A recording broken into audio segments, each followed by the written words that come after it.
이름을 대면 알만하기도 한 어떤 연예인이 있었는데 그 연예인이 여자친구를 사귀고 또 결혼 생활을 시작하면서 발에다가 여자친구의 얼굴을 타투라고 합니까? 타투? 네, 타투를 했어요. 여자 얼굴. 그러니까 내가 항상 당신을 기억하면서 사랑하면서 내 몸에다 표를 낸다, 이런 식으로 타투를 한 거예요. 그런데 후에 둘이 이혼을 했어요. 이거 어떻게 할 거예요, 이거? 예, 타투한 거. 그래서 거기다가 이 타투를 고쳤어요. 원래 있는 거기다 이거 싹 지울 수는 없잖아요. 지우면 상처나니까. 지울 수는 없으니까 이 타투를 잘하는 사람을 시켜가지고 이거 개 한 마리를 바꾼 거예요. 이거 개 모양으로 이 귀가 갸하고 얼굴이 있잖아요. 그거로 고친 거예요. 그래서 그거를 누가 발견하고 인터넷에다 올렸는데 밑에다가 누가 또 댓글을 달았어요. 그런데 나중에 둘이 화해를 하고 다시 좋아지면 어떡할 거야? 뭘로 고칠 건데?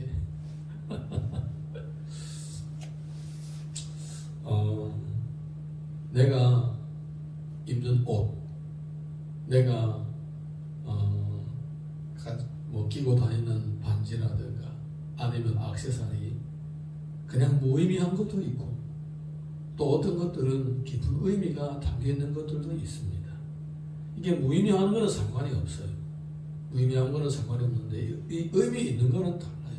이 의미 있는 뭐 옷이라든가 의미 있는 뭐 액세서리라든가 이런 것들은 내 마음에 영향을 주는 거예요.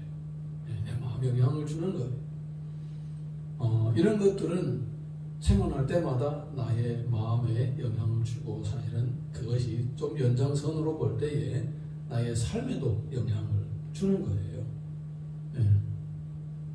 우리 오늘 성경을 보게 되면 성경은 우리의 신앙과 하나님을 향한 우리의 마음에 가장 관심이 있는 거죠.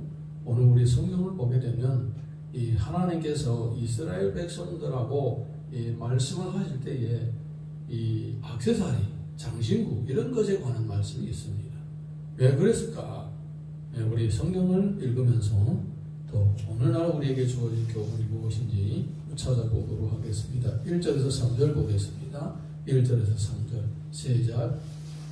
여호와께서 모세에게 이르시되 너는 내가 애굽 땅에서 인도하여 낸 백성과 함께 여기를 떠나서 내가 아브라함과 이삭과 야곱에게 맹세하여 내 자손에게 주기로 한 그 땅으로 올라가라.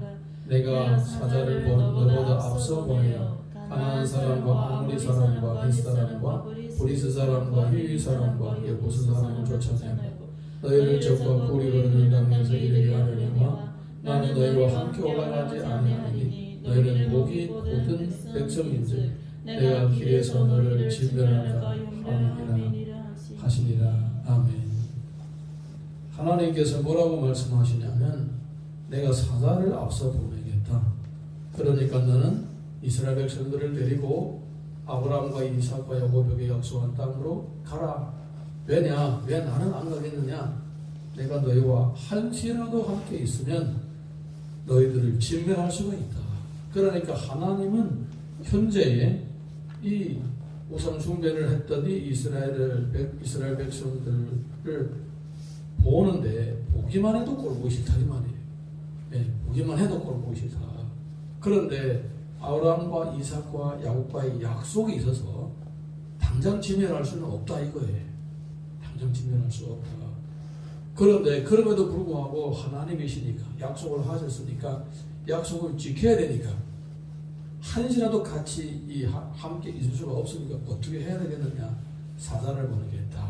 이것이 사자를 보내겠다. 여러분, 이 하나님을 믿는 백성들의 마음이 하나님을 향하지 않고 있다면 그의 모든 어떤 종교 행위가 하나님 보시기에 오히려 역질을 하는 거예요. 우리의 마음이 주님을 향하지 않고 있음에도 불구하고 하나님을 믿는 척하는 그 자체가 너무너무나도 하나님 보시기에 싫은 거예요. 한시라도 같이 할 수가 없는 상황이라는 것입니다. 여러분, 성령을 거스르지 말라는 의미는 무엇입니까? 하나님께서 나에게 역사하실 때에 어떤 마음의 불편함도 없게 자신을 다듬어가라는 의미인 거예요. 성령 충만 받았다는 것은 불 받아서 뜨거워서 벌쩍벌쩍 뛰고 뭐 기도하면 이적 일어나고 이게 아니에요. 이거는 성령의 은사와 능력을 의미하는 것입니다. 성령 충만은 내가 주님의 역사하시기에 가장 좋은 상태로 내가 지금 만들어진 그 자체를 얘기하는 거예요. 할렐루야. 예, 그 가운데서 인격의 변화와 또 하나님의 능력이 나타나면 이게 함께 거기서 어우러지는 것입니다. 그런데 지금은 이 이스라엘 백성들이 어떠냐? 그렇다라는 거예요. 하나님이 함께 하시기를 싫어하신다는 거예요. 처음에는 그 연예인이 너무나 좋아하고 사랑하니까 타투를 했어요. 어깨에다 타투를 했어요. 팔에다가. 근데 나중에 이거 보니까 불편한 거예요. 이거 여기 있는 게 불편한 거예요. 그래서 이거를 지우자니 또 내가 힘들고, 그래서 거기다가 개를 여기다가 추가로 만들어 놓는 거예요. 다시 회복하면 어떻게 하려고. 예. 여러분, 하나님이 우리와 함께 하시는 자체가 하나님께 기쁨이 되고 하나님 나라의 유익이 되어야 하는 것입니다. 그래서 성경에서는 우리를 보고 하나님의 선하시고 기뻐하시고 온전하신 뜻이 무엇인지 분별하라고 하는 거예요. 나는 주님께 원하는 것이 이만큼 있는데, 주님이 나에게 약속한 걸 내가 다 받기를 원하는데 나는 주님이 기뻐하시는 것을 하려고 하지 않는다. 이거는 구역질하는 일이라는 거예요.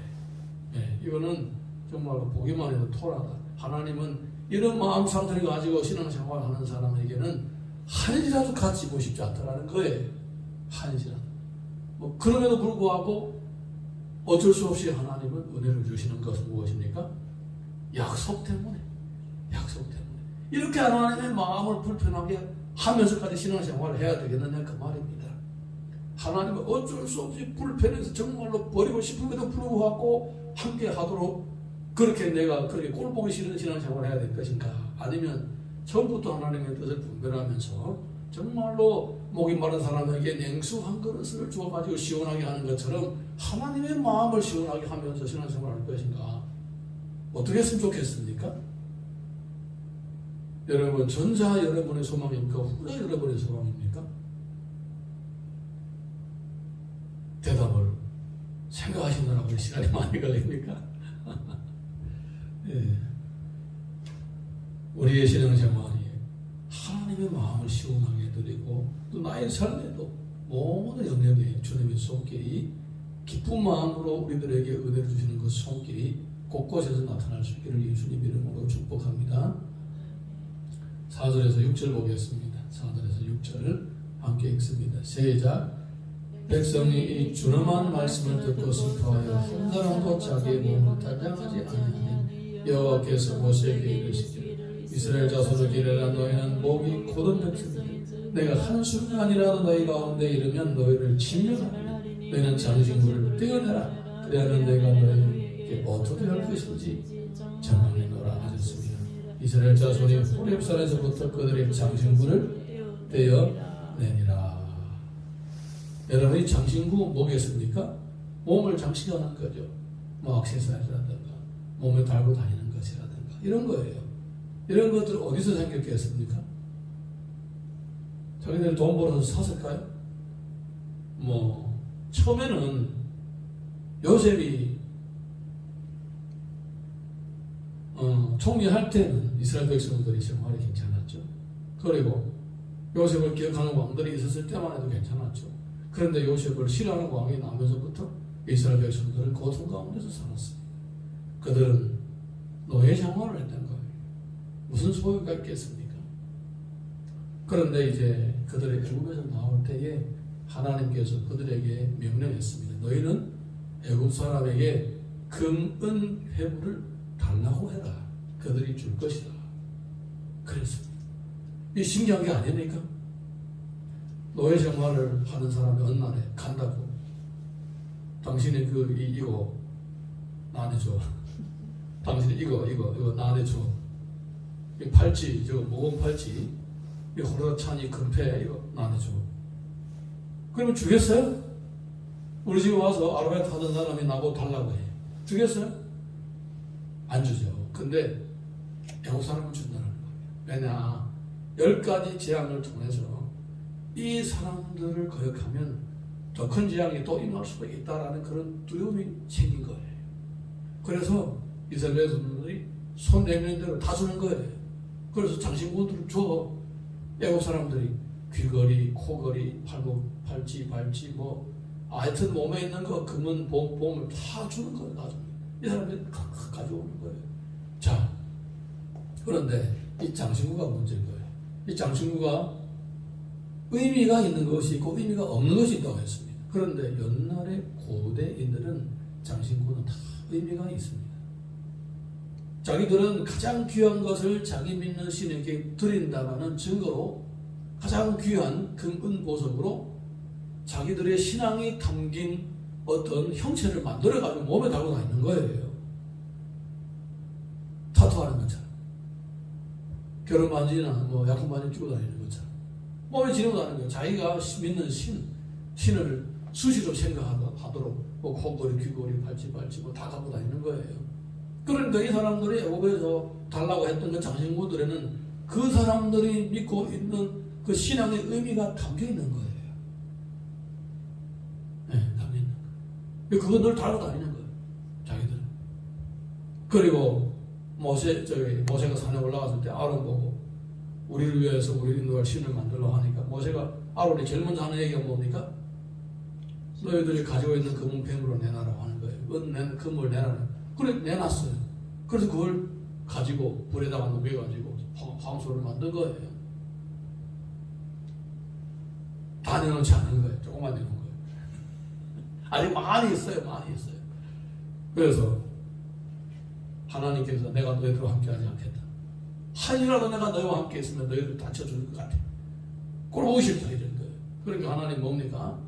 하나님은 그들이 가지고 있는 이 금은 폐물들은 그들에게 아무런 의미가 없는 금속에 불과할 때는 그들이 가지고 있어도 되는 거예요.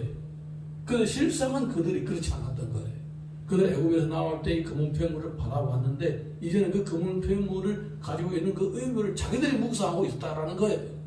자기들이 구원하신 하나님을 생각하지 않고 지금까지 10가지 재앙으로 그들을 인도해 주시고 또 홍해를 건너게 하고 또 광야에서 만나와 고기를 먹게 하고 이런 하나님의 역사하심을 기억하면서 그 나의 삶 자체에 의미를 두는 것이 아니라 하나님이 함께 하시는 의미를 두는 것이 아니라 이 장신구들의 의미를 지금 깨달아가고 있다는 거예요.